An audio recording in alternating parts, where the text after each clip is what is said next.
you. It's good to be here in this beautiful older adult center. And we've been doing this. Is number what?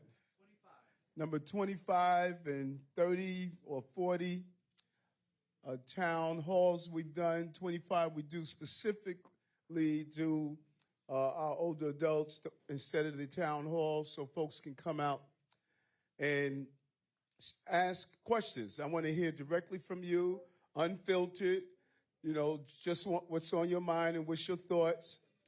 And I just want us to just go back to January 1st, 2021, or 2022, when I was first elected. We had COVID throughout the city. Gun violence was up. We had the overproliferation of guns. Unemployment was up. Black and brown unemployment was 4 times the rates of white. We were having mothers dying from pregnancy-related illnesses. Black women were 4 times the rate as white women to die from giving birth. Our children were not learning at the capacity that they deserve. No one wanted to be on our subway system. At COVID, then 237,000 migrants and asylum seekers came into the city. People were stopping me on the street and say, "Eric, what are you doing to us?"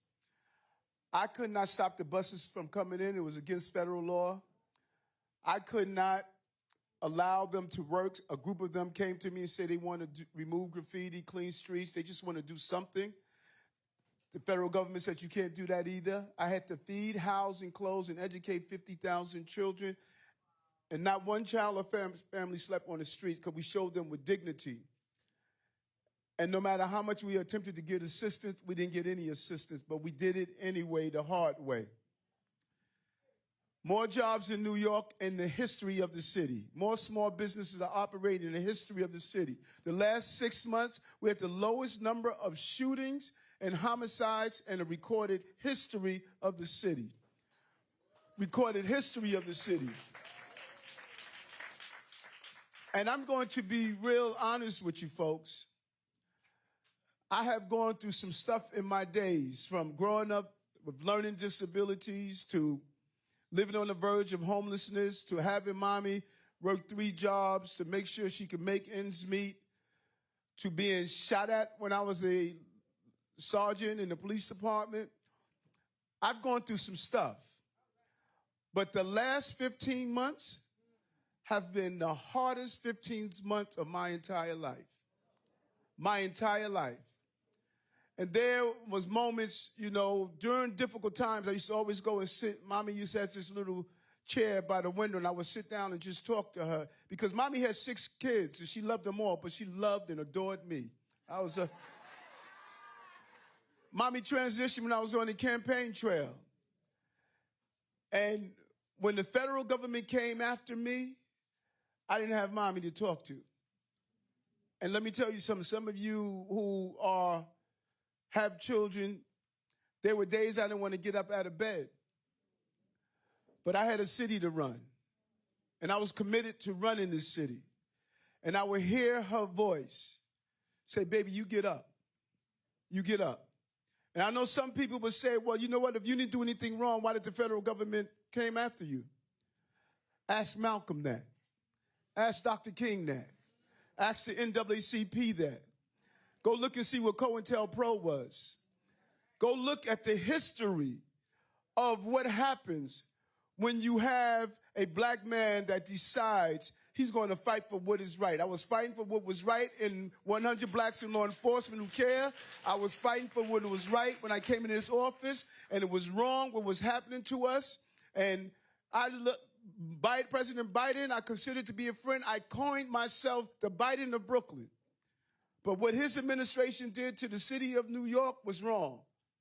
And people say, "Well, you are now under the thumb of President Trump." Let's deal with the facts.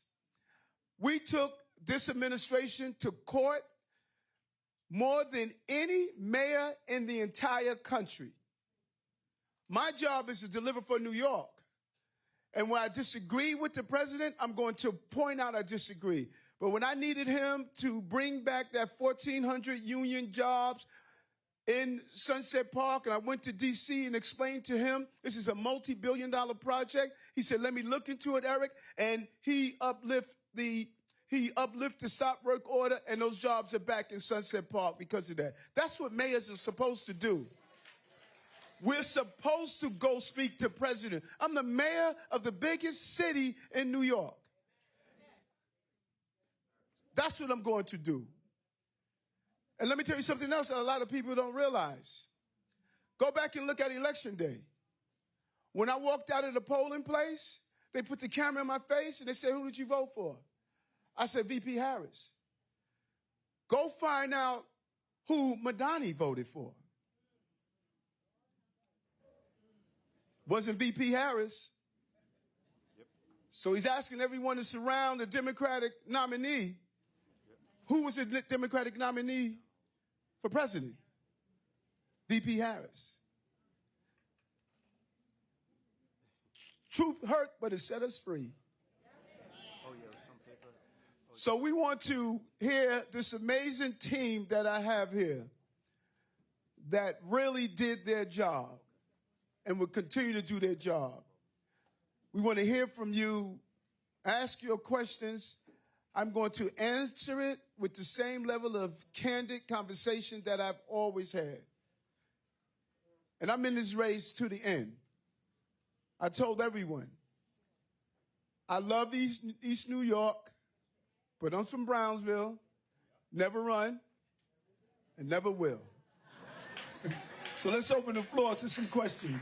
Look at you with your $1 million hat. You go into the left, Mr. Mayor.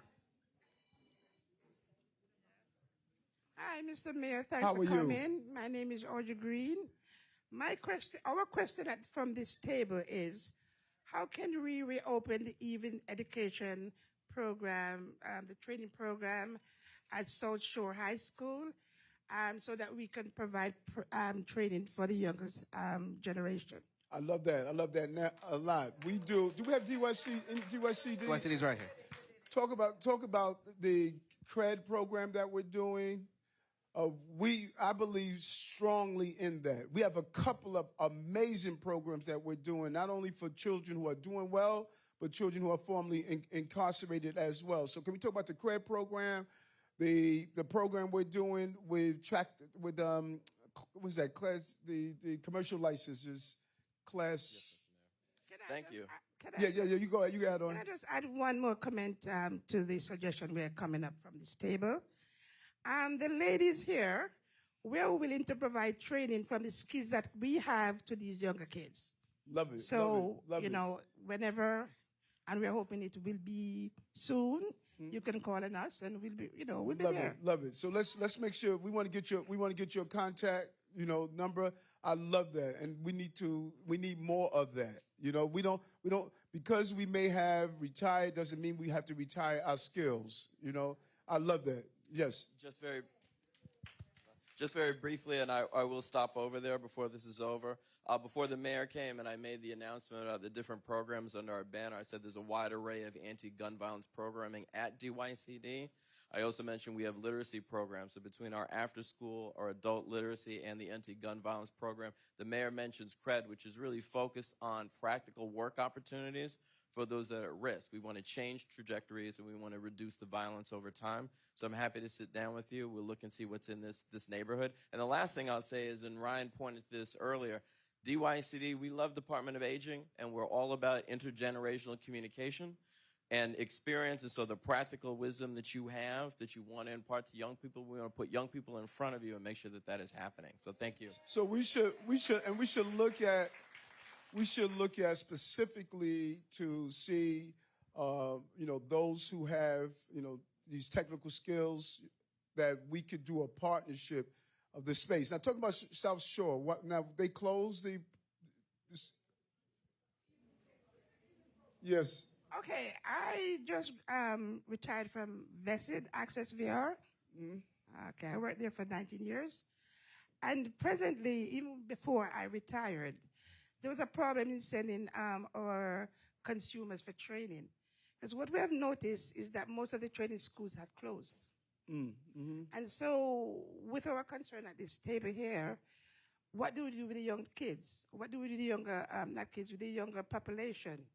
If the older population is unable to gain training, then how are we preparing our younger ones for the future? 100%. You're 100% right. So let's specifically look into, where's Tommy? Tommy, so let's find out about South Shore.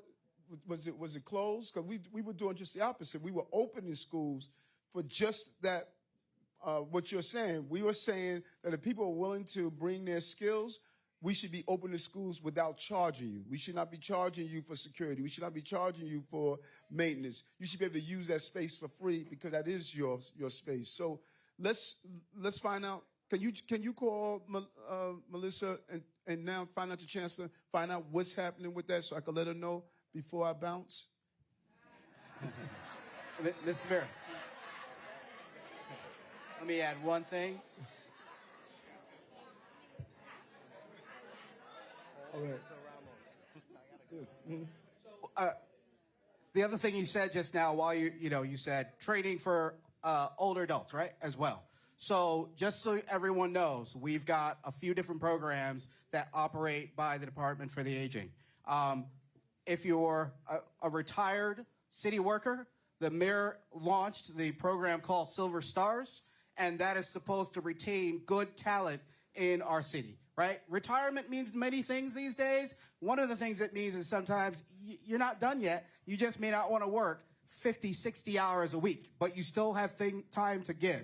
So our Silver Stars program is one. We have a Silver Core program that we have going right now as well. And then there's a foster grandparents program. So for those of you who are really interested in making sure you're coaching, mentoring, supporting the younger folks, that is another program that we have available. So I love that you want to continue giving. We'll make sure that information via Paul and our website gets to you, and that if you're interested, you could sign up.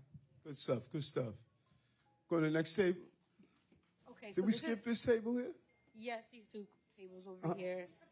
Yes, yeah, because there's so many. Okay. Yeah. This question is regarding safety. Okay, so what measures will be taken to foster a safer environment for residents? And one of those specific details was there's no lighting in the corner of Vandalia that was mentioned as well. And also Bayview housing, there's like people are feeling unsafe there, right? So do you want to ask a question?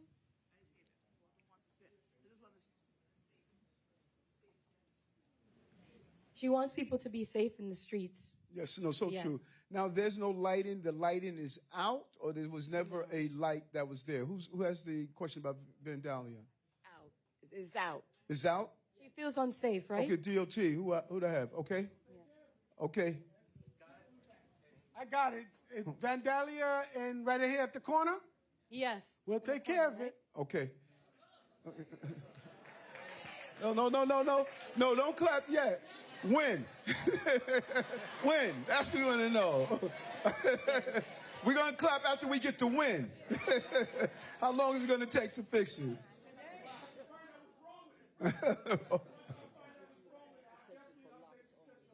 Okay. Where's our center director? Sorry, we have another question over Yeah, here. okay, we're going to come over there, but we got Yes. no, we got to Okay. pin down agency people. Where's the center director?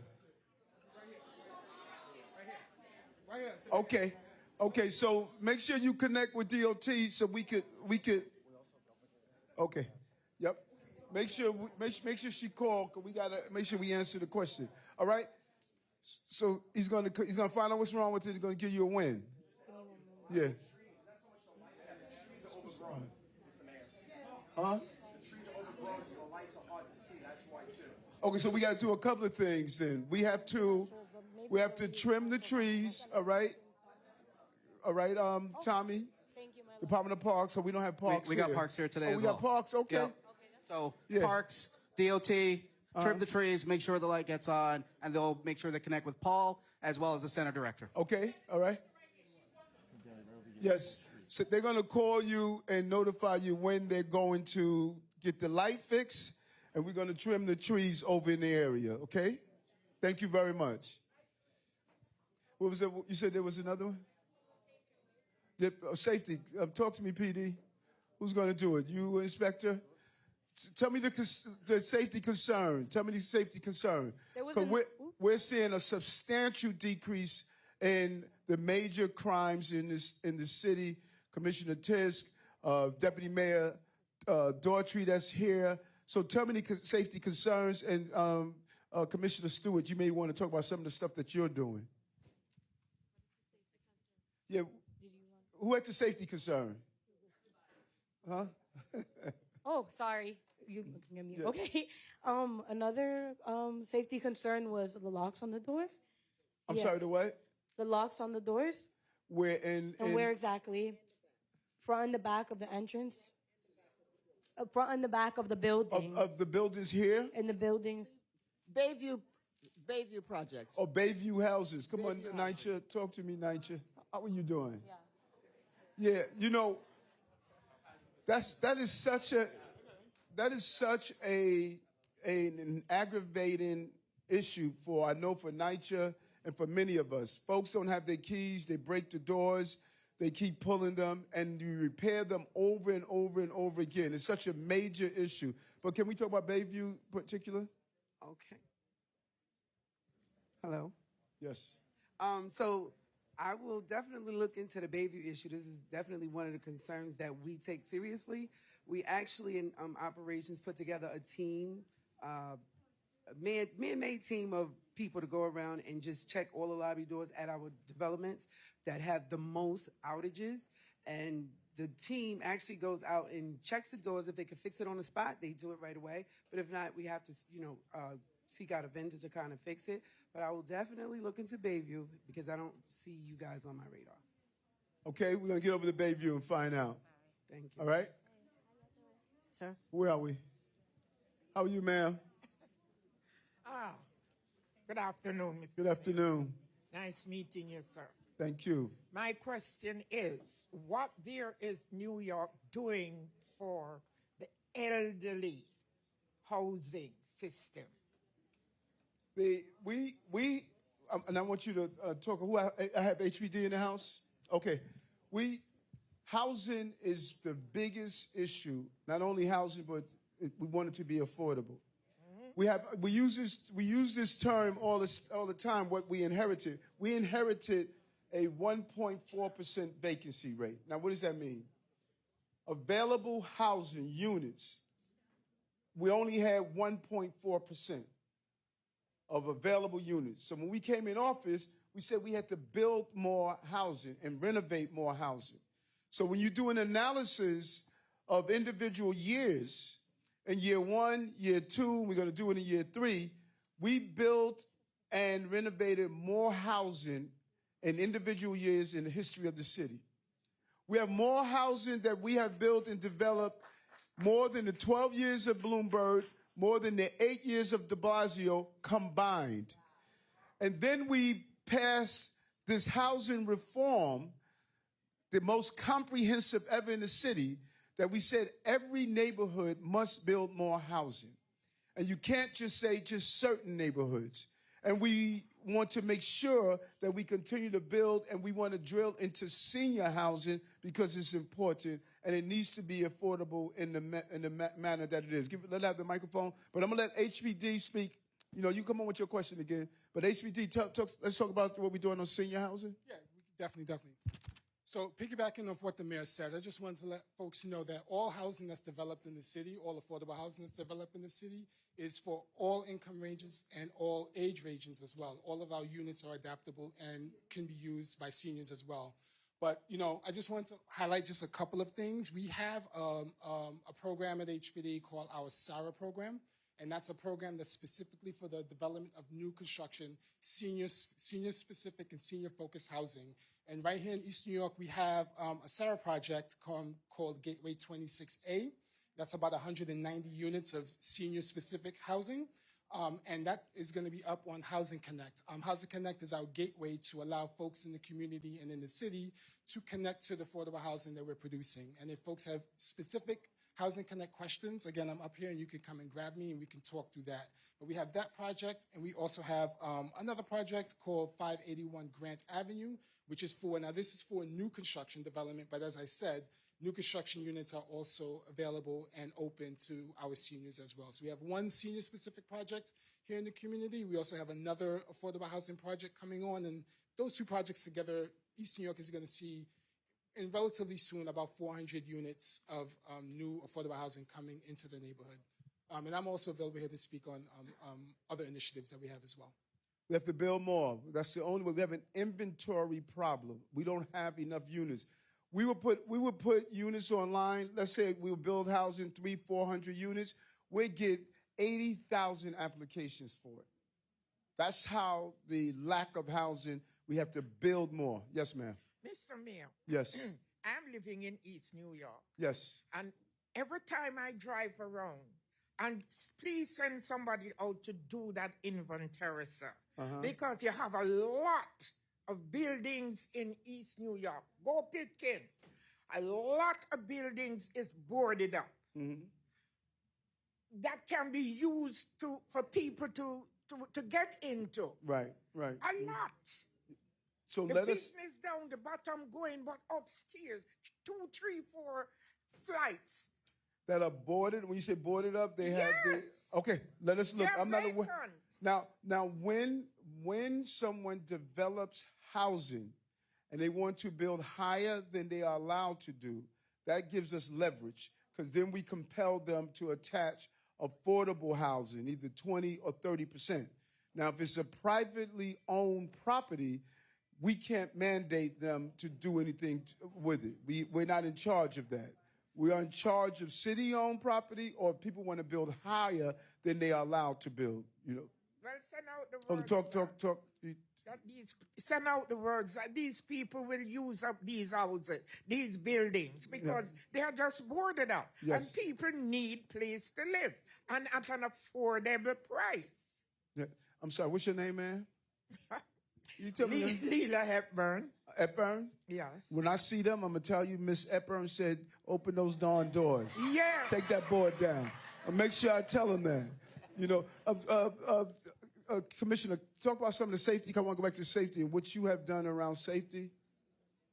Yes, hello. So let's go back a little bit. The mayor and I came out to Cabinet together in 1984. He's older than me.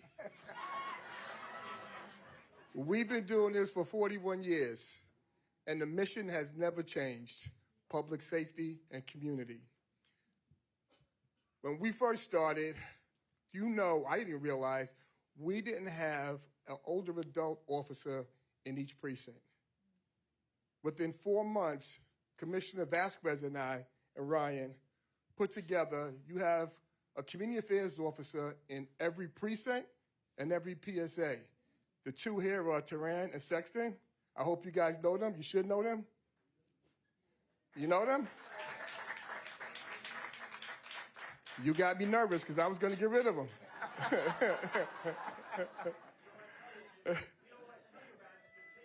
No, I don't want to take her from you. Believe me. No, they're going to stay. But they're here for you. If you're a victim of a crime, if you need a ride to the hospital, we are the liaison between older aging. So, and I don't care if you want to play bingo. Go and see them, say hello to them, go to the precinct. They're here for you. And I understand that because I'll probably be there soon too. So we got to make sure we get this right. We also, just in the 7-5, we did 16 crime prevention initiatives. Amongst our older adults, the scams are the biggest crimes we have going. And I don't know if we did one in this center, but if we didn't, we'll talk to them and get one done. My mother was a victim of a scam twice, and I talk to her every day. You know, so it can happen. And the problem that when it happens, even my mother, she was embarrassed to come tell me. But if you don't tell us, we can't help you.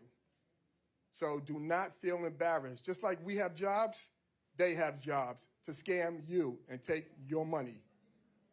So, and just in Brooklyn North alone, we did 132 initiatives, crime prevention. Very important. And we also know we do our self-defense classes. Now, a lot of you are still flexible because I saw some of the videos, and you do really well. Really well. And we go out to our older adult homes, and we bring our jazz band. And again, you guys don't like jazz. You like hip-hop. You like disco. Jazz is not the answer. So we are definitely working with you. And just for some of the references that the mayor and I, when he took over, we sat down with a plan. He wanted me to change community affairs, our youth. When I came in, we were doing a lot of basketball. I have nothing against basketball, but I think our kids deserve a little more. We started an aviation program with the police department. We did 6 classes already, and we go into neighborhoods that will never have the opportunity, these kids, to have aviation courses. We started a real estate program for our kids, too. We had our first kid just got his real estate, he's certified, he's 18. We started a harbor unit for our kids. They work with the police department. Harbor is it, but you know what? We have to gain that relationship back in our community, in our police department, that they can trust us. We lost that somewhere along the line, but we have to keep coming back, build a relationship. Relationship is just like a marriage. I've been married for 39 years. Oh, no, don't clap to that. No, don't clap to that. It's been some ups and downs. And that's the way it's always going to be in a relationship with our communities. There's going to be ups and there's going to be downs. But guess what? There's no divorce. You're going to be here and we're going to be here. So we have to have a conversation, not a confrontation. So we're here to help you, our community affairs officers. Thank you.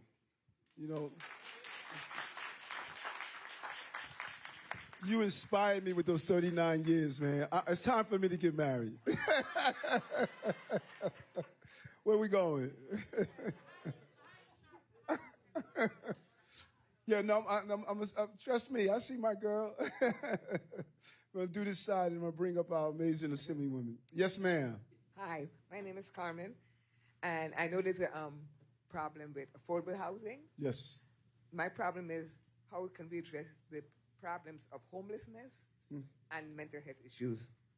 How do we do what? I'm sorry. How can we address the problem of homelessness and mental health issues with affordable housing? Because it seems to me, or appears to me, this is my opinion, there is an oversaturation of homelessness and mental health issues in certain areas of the city. How can we redirect this problem to other issues, other areas of the city? Yeah, and we have. And what we found when I got elected, we did an analysis of where homeless shelters were located, and they were disproportionately located in certain communities. And we shared with the city council people that you need to speak to your colleagues because you can't have a one-sided homeless problem in the city. And we attempted to spread it out so that everyone could share the burden. But at the same time, we don't want to be in a permanent housing people in homeless shelters, particularly dormitory-type settings. What we have done, we have transitioned more people out of homelessness into permanent housing and supportive housing more than any other administration in the history. And we had to build. It took 40 years for us to build the homeless shelter initiative in the city. Within 1 year, we had to build an entirely new initiative with the 237,000 migrants and asylum seekers. Folks, we were getting 4,000 people a week, 8,000 every 2 weeks. You do the math. It was unbelievable what this administration and team was able to do with a crisis of that magnitude. Now, when you deal with mental health, you're right. We have too many people with severe mental health illness that are on our streets. January and February of 2022, when I got elected, I went out and visited people in tents and encampments and cardboard.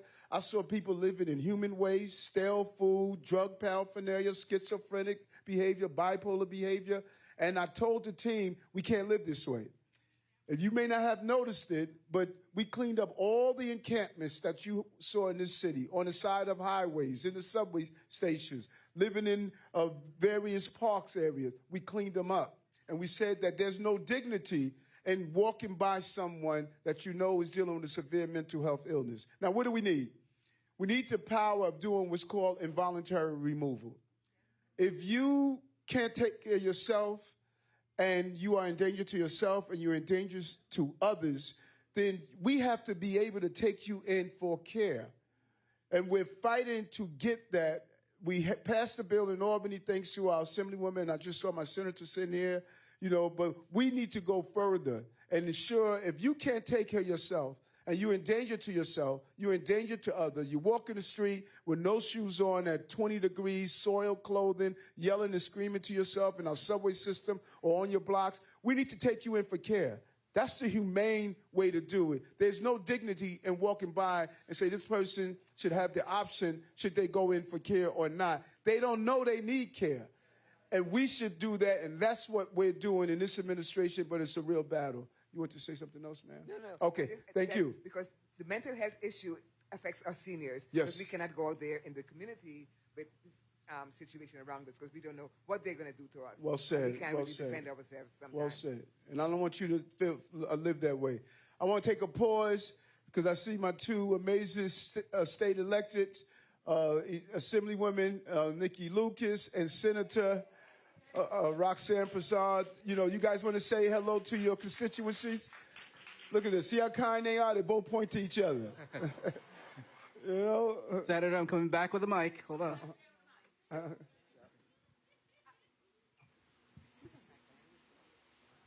Well, hi again, everyone. I'm back on the mic.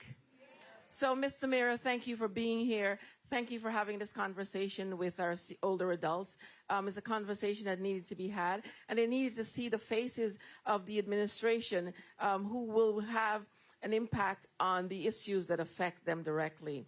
And based on the questions that they've put together, I know that they are appreciative of you being here so that they can ask these questions. I want to make sure that they understand that this is not a one-off, right? If you have your questions and your questions are being answered, you have to hold us all, every level of government, accountable. So make sure you get the answers and you get the results that are promised, right? We're not God. At least I am not God. So I never promise or overpromise. But we all tell you we will do the best to ensure that we address the issues that are affecting you. And hence, this is why the entire team is here today. So please utilize this opportunity to have your issues addressed and make sure that there's follow-up. So to all of you, ask your questions. Do not be afraid to speak up. Because if you're not speaking up, they do not know what the issue is that is affecting you. And hence, they're here today to answer your questions. So again, thank you all for being here today. Thank you. Well said. Go, Nikki. Go, Nikki. 1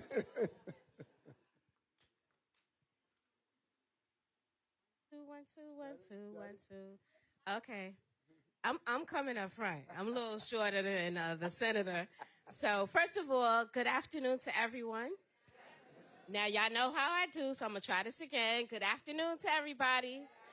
All right, that's what I'm talking about. I'm Assemblywoman Nikki Lucas. For those who have not gotten the opportunity to meet, and I do cover this district, which is the 60th Assembly District, and it includes East New York, Canarsie, Brownsville. First, I want to start out by thanking Mayor Adams. This is not a one-off because he's been here numerous times. And numerous times to provide resources, not just lip service. I can attest to that. Y'all know how I am with folks. I support those who support the community, and if they don't, I don't mess with them, right? I mess with Mayor Adams. Not in a way that some of y'all might be thinking. So watch your minds. But I do want to say thank you so much. And I have to say this in every space that we're in.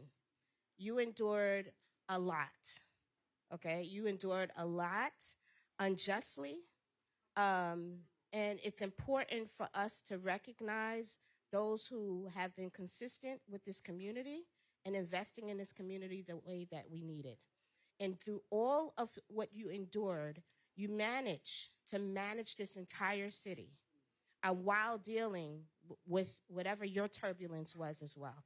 So for that, I thank God for covering you, for being in your life, and for putting you in position to help faces of East New York that were typically voiceless in the past. And one of the things I wanted to make sure, I bugged you several nights. Mayor, tune it out. Just focus on what you've done for this city. All of the things that you have done for different communities, and including a diverse community of people, right? When it came to contracts for MWBEs, right? Over so many more Black people got contracts as a result of your administration, right? The educational plan that you put in for our kids so that they can have options and pipeline to education, higher education, as well as careers. Those are the things that keep our seniors safe because it makes sure that they are in a position to do other things other than crime, right? Thank you so much for all of the programming when I first got in office, for your willingness just to work with me as a state elected. The first thing, you were the first person that put something in this community when I came into office, which was to rebuild that Thomas Jefferson Field. That thing had been dilapidated for over 15 years. You did that, right? So I can go on and on about the number of accomplishments that you've done in a short period of time, as well as the things that you have done while going through what you've gone through. You are top notch. You never quit, and you deserve to be in the space that you're in, and I could care less what anybody else is saying about that. So just again, thanking y'all for being here, always supporting this community, being true partners, calling me in real time. Half of y'all, most of y'all got my cell phone number in here. Why? Because I tell you to call me. Sometimes things happen in the middle of the night, like the elevator going out at 11:70 the other night, right? I got the phone calls. So thank y'all for being real-time ambassadors with our offices. Continue to call. That's the only way we are able to know what's going on in real time. I don't want y'all suffering in silence. I tell you that all the time. I don't care if it's my office that directly handles it. The beauty about this district is that all of us, the senator, the congressman, I see the congressman's office here, Frida Manos. We work collectively with the mayor of New York so that we can finally get things done in an efficient, a real-time fashion. But that is because of your partnership and your real-time response with us. So I applaud you, and I ask you to please keep doing what you're doing. Thank you, Mayor, once again for coming out and investing in these communities. And let me tell y'all something else. Stop allowing people to feed us a narrative when we know better. Okay? Stop allowing other people to feed us a narrative when we know better. All right? Because at the end of the day, we are usually the ones pushed back on the totem pole. He's given us an opportunity so that we are not. So we got to invest in people that invest in us. Thank you, Mayor, once again. Love you. Love you. Love y'all. Where's our next table? Speaking of 24/7, the Assemblywoman called me on New Year's Eve, I think an hour before the ball dropped. She was on the ground because there was a fire in the community and the people were displaced. And she was just navigating, while other people were waiting to celebrate the New Year's, she was lifting up the folks who were displaced. And we got food over there to them. I think we opened a center that had to be open, and the people were able to go inside and make sure that they were stabilized. That is an around-the-clock representative, and I'm sure the people appreciated what you did that day, Yes. Yes, sir. How are you? I'm Mr. Mayor. Being an OG, got your Kango, you know what I'm saying?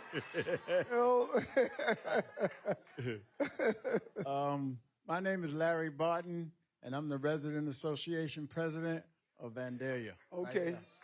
Right. I'm listening to all the questions, but I want to deal with us. Yes. Right. We have a situation on the corner here, Vandalia and Louisiana. Right. This complex, we have a back door that you can go out, and it goes straight across the street to the supermarket. Right. But there's no lights, or stop sign, or nothing. And the cars come down Louisiana and they come out the parking lot. So we can't get across the street. We have to like wave them to get through. Now the light is on Louisiana Avenue. So we would have to come out the building and walk all the way down to the corner to cross over to get there. Is there a crosswalk there at the other location? No. Okay. Right. And the other problem is that when it rains, that whole corner floods. And we can't even get up the block. Okay. So the only time we can get is to go straight out the back door, and we can't get across the street. Got it. That's our major problem. Got it. TOT, talk to me.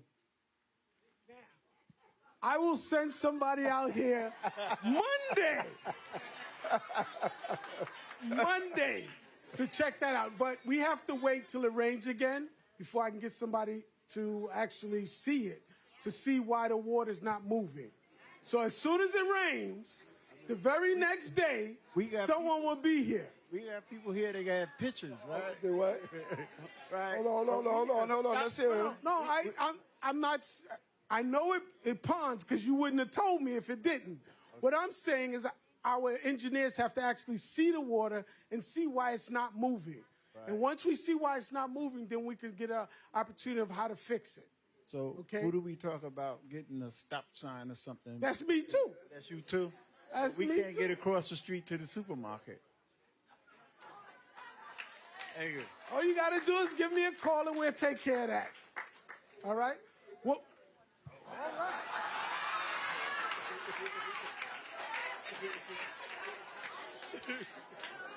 That's how that works. Thank you. So we're gonna.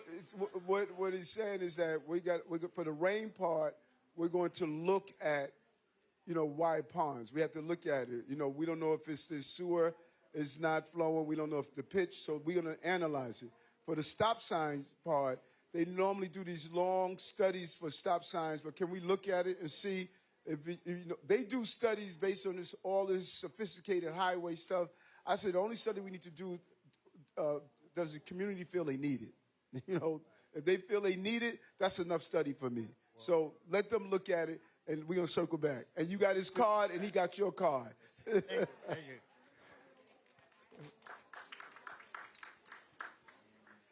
What happened to this table? Okay. How are you, ma'am? Okay, so far. Okay. You wanna talk in the mic so they can hear you? I'm sorry. Good afternoon. My name is Izora Rahman.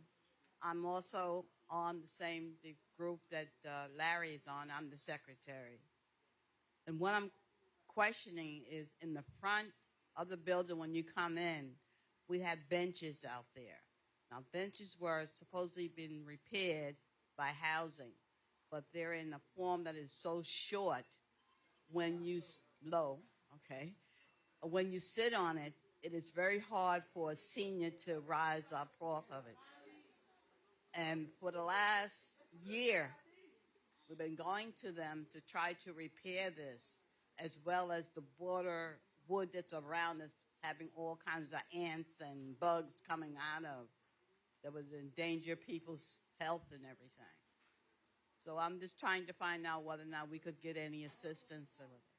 And that is such an interesting point you raised, because DOT is doing these walk through the community with older adults to see what roadways we need to repair, because you have to view the city through the eyes of those who use the city. And someone that probably installed the bench didn't even realize that, hey, when you make it low like that, that's a lot that it goes through to get up. So talk to me, Nitya. Are you aware of it?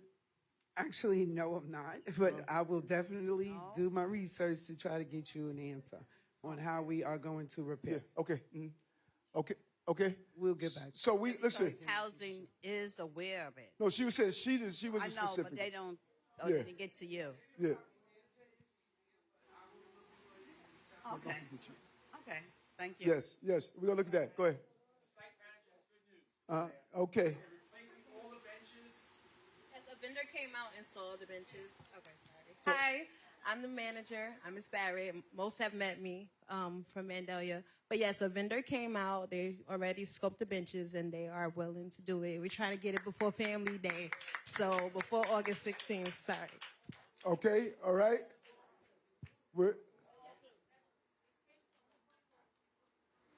Okay. So the manager heard you last night in your sleep. And you're gonna come here. So we're gonna replace those benches. That's what we want. I see you, ma'am. I'm not gonna forget you, okay? Yes. How are you? I'm fine, and you? Good. Good afternoon, Mr. Mayor. How are glad you? you're Good here. to see you. To, Talking to the mic. I'm glad you're here so we can ask the questions that's important for you to know from us. What are your intentions of bringing more hospitals to the area? Because every time we turn around in this area, the hospitals are closing. I was in Brookdale last week and this week. The ophthalmologist went from eye doctor to medical doctor.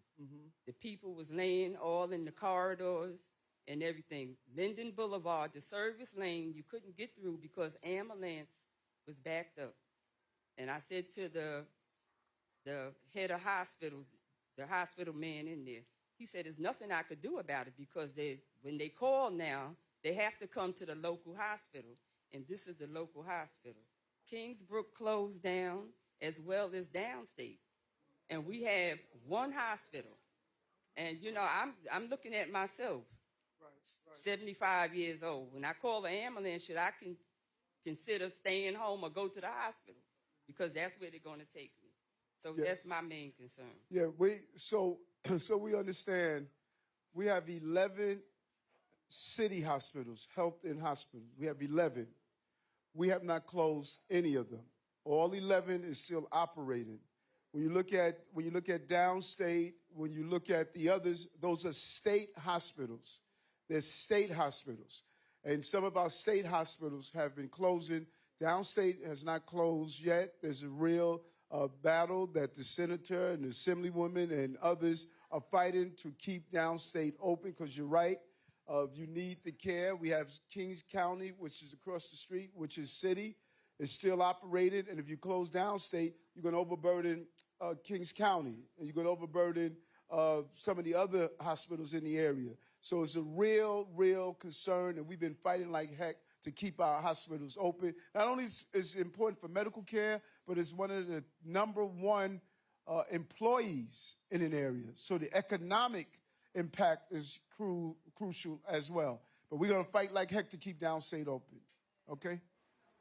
Where am I? How are you, ma'am? Hello, Eric. Oh, boy. Yeah, old time. Okay. I worked with Eric in 1981. Wow. Room 100, criminal court. Love it. I was in the district attorney's office as a clerk. District attorney's office, right, with Kim, me, Fletcher, right. You know, you were a cutie back then, you still a cutie. Hey. Okay, I didn't think I was going to ever get this old where I have to come and, 'cause I don't like old people because I'm old. My question is this. Yes.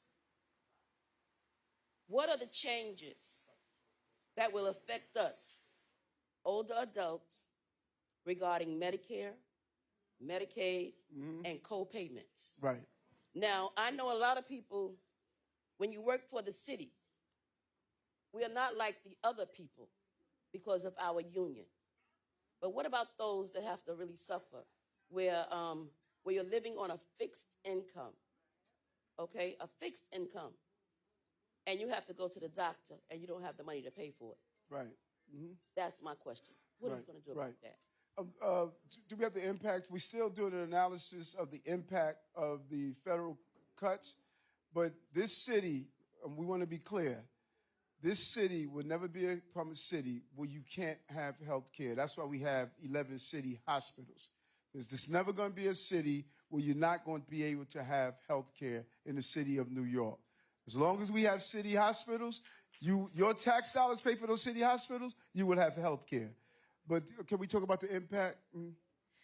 So there's no doubt there's going to be changes, but within the city, we are, as an agency, working with different other agencies as well as the health and hospital systems. There is a program called New York City Cares, NYC Care, which will give free insurance to all who do not have insurance. Now, it's not an insurance program, but you do get a card, you do get free medications, and you do get consultation from the physicians. So there will always be support in New York City. Yes. And that's not to say these cuts are not going to hurt, because they are.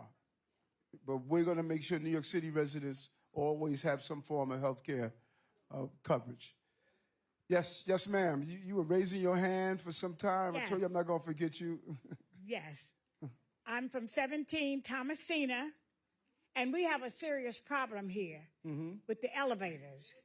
Our elevator in 17 and 77. It's always just, it's never working properly. Every other week, one of them is out or either both is out. On election, both building elevators was out. And at 11 o'clock at night, I worked the board, and I had to walk up.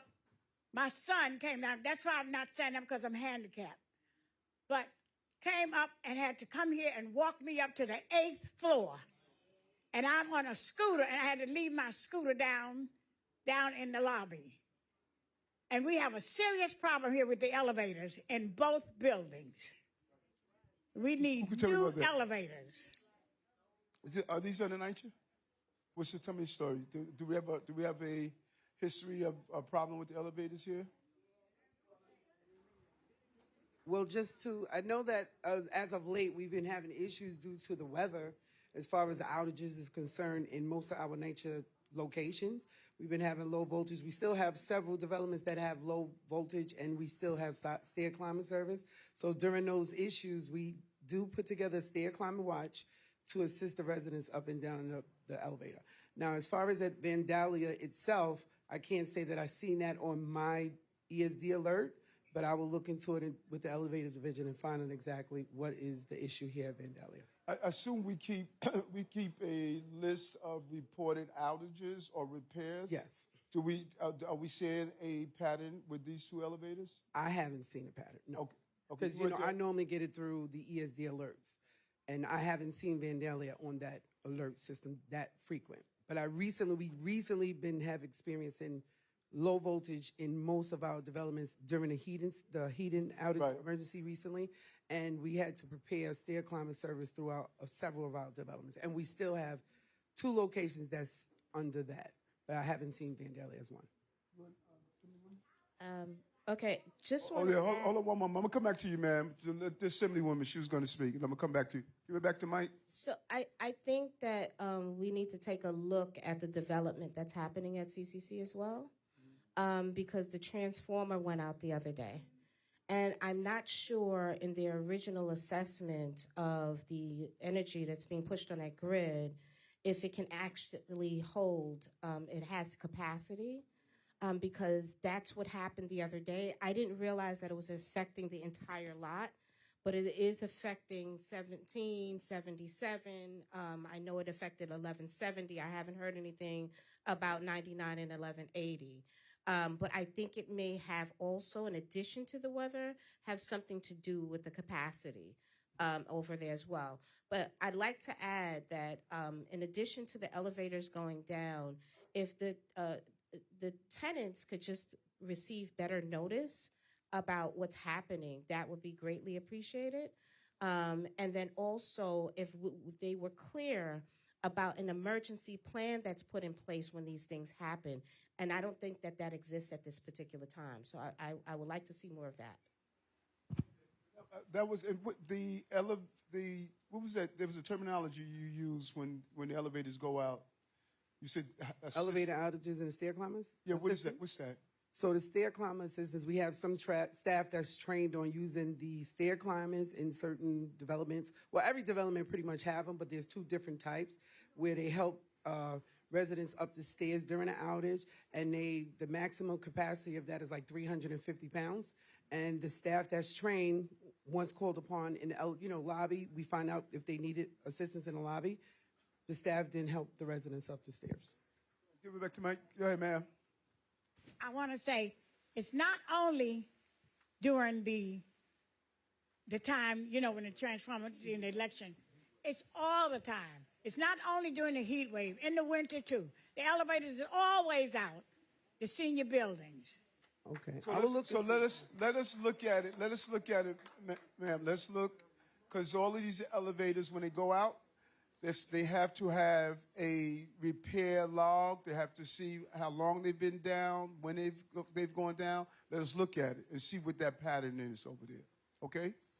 Because I can tell you are fired up over there. One time I had to go to the emergency room. I got you. Sleep overnight because I couldn't get up to the 8th floor. Okay, I got you. So let us look and see what the pattern is, okay? I just want to mention also that we do have an outage page open to the public where you can see which elevators or whatever outages, gas outages, elevator outages on the NYCHA website as well. Well, that's very important because that goes back to what the Assemblywoman stated.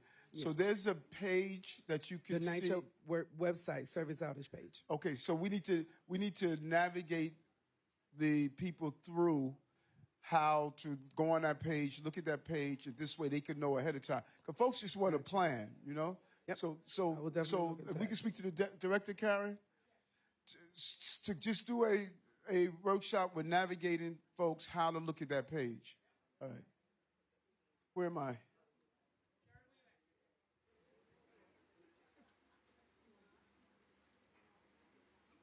You're good? How are you, ma'am? Hello, Mr. Mayor. How you doing? I'm good. I'm Dr. Sybil DeVoe, and I have 2 questions from this chair. Yes. I'm Jamaican. Saddest day of my life is I realized I wasn't Jamaican because I grew up in Jamaica, Queens. We'll give you a visa. I can straighten that for you. She'll marry you. Anyhow, I have 2 questions. Yes. The first one, Miss Marianne submitted. It says Cypress Hills, to be precise, numbers 2535 and 2525. They're in deplorable conditions. Can we rely on you to address the situation? Let's drill Cypress Hills housing, NYCHA. Oh, yeah, now when you say... NYCHA. You've been busy today. Now when you say, what was the numbers again? I think I'm going to play those numbers. 2535 and 2525. Got it. So now when you say deplorable conditions, what is it? What? They refer to those particular buildings as New Jack City. Interesting. I'm going to, Tommy, just take the address. I'm going to take a trip over there and let me see exactly what's going on over there. In my opinion, it's more of a supervision type of thing. Uh-huh. If the supervisor would come and check, because I worked for housing myself. Okay. Mm-hmm. For 24 years. And it's more of a supervisor type Got of it. situation. The supervisor would come and check, we wouldn't have this. Right.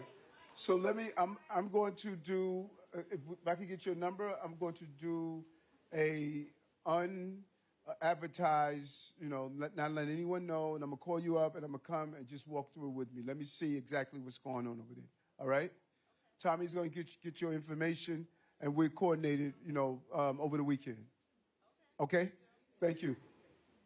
Yeah, hold on one more. Is it connected to this? I want her to finish your question, then we come to you. Okay, I'm going to come to you then. Let's finish your question, okay? Yes, ma'am. Go, your number 2. Okay. I voted for you the last election. You're a smart woman. I'm buttering you up for this one. Can you promise that New York... Talking to the mic so the people across can hear you. Can you promise that New York City will continue to maintain its status as a sanctuary city when you return as mayor? This is yes or no. Yeah, 100%. 100%. And so, folks, let's understand what sanctuary city is, because people have been throwing that terminology around. So I want you to really understand what it is. It's not a law. It's not a law. It's a concept that states if you are in New York, you have a right to receive the services of New York. So if you walk in the store and you buy a bottle of water, right? You pay taxes for that. Those taxes go to the delivery of your services. It goes to the Department of Education, the fire department, the police, all the things that go with those taxes you have a right to. So a person who's paying taxes, we're not doing them a favor by saying you have a right to the services. They're doing us a favor by paying their taxes. And so in New York City, it doesn't matter if you're documented or undocumented. If you need the police, you call the police. They're not going to ask you for your documentation status. If you need to go to the hospital, you go to the hospital. If you have a child, that child get educated in school. That's what sanctuary city means, that you are entitled to all the services of this city while you're in the city, regardless of your documentation. When you walk into a store to buy a loaf of bread, no one is saying, let me see your papers. You know, they take in the dollars that's attached to it. So we will always be a city that you can get your services without having to worry about your status. Now, with that said, if you are coming here like this Venezuelan gang and you are robbing, shooting, forcing women into prostitution, carrying guns, shooting at police officers, you need to get the hell out of here.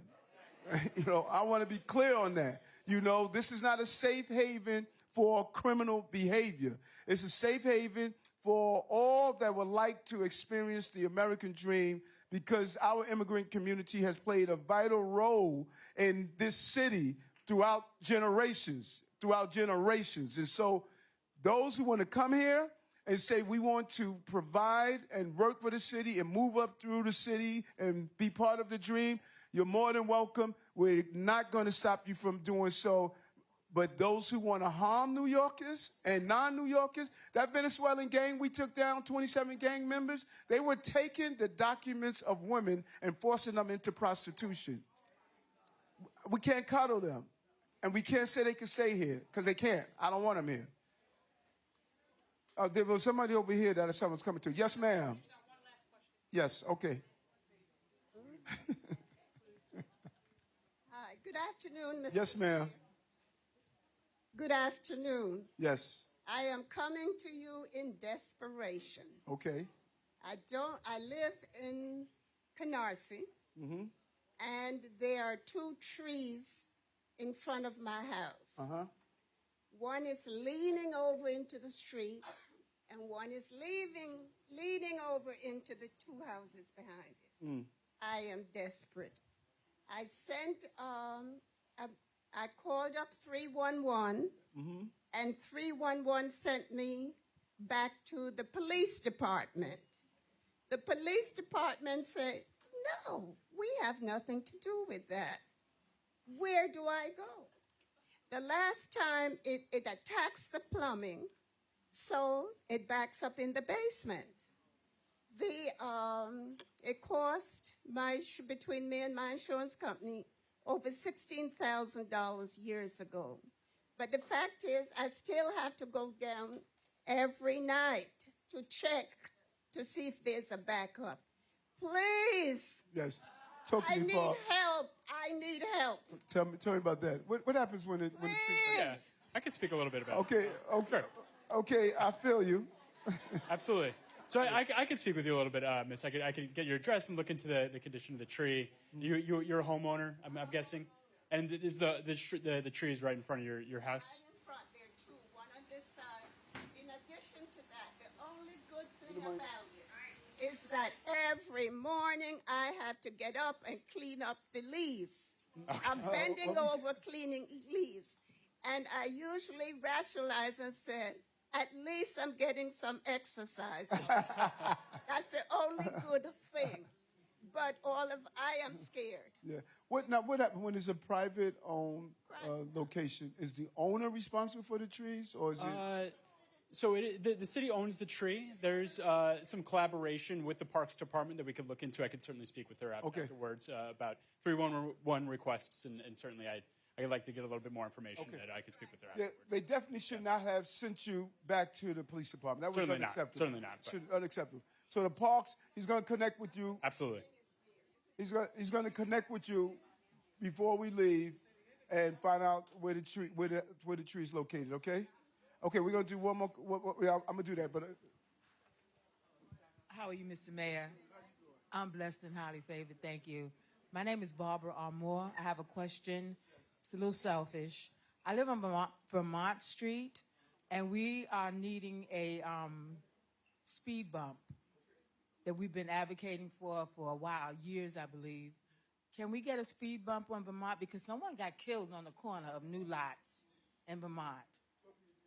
So we really need to take that into consideration. Yes, thank you. Did you hear it? I'm just writing it down.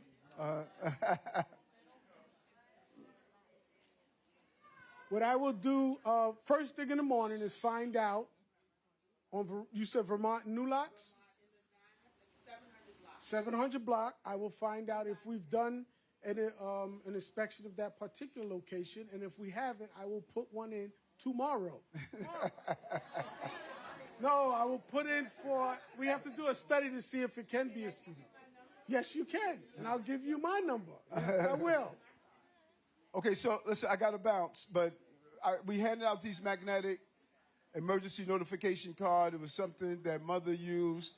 You can put it on your fridge, wherever you want, because normally if you're going through a medical emergency, it takes a long time for the responding police or EMS to get the basic information. So please fill it out, put it on your fridge.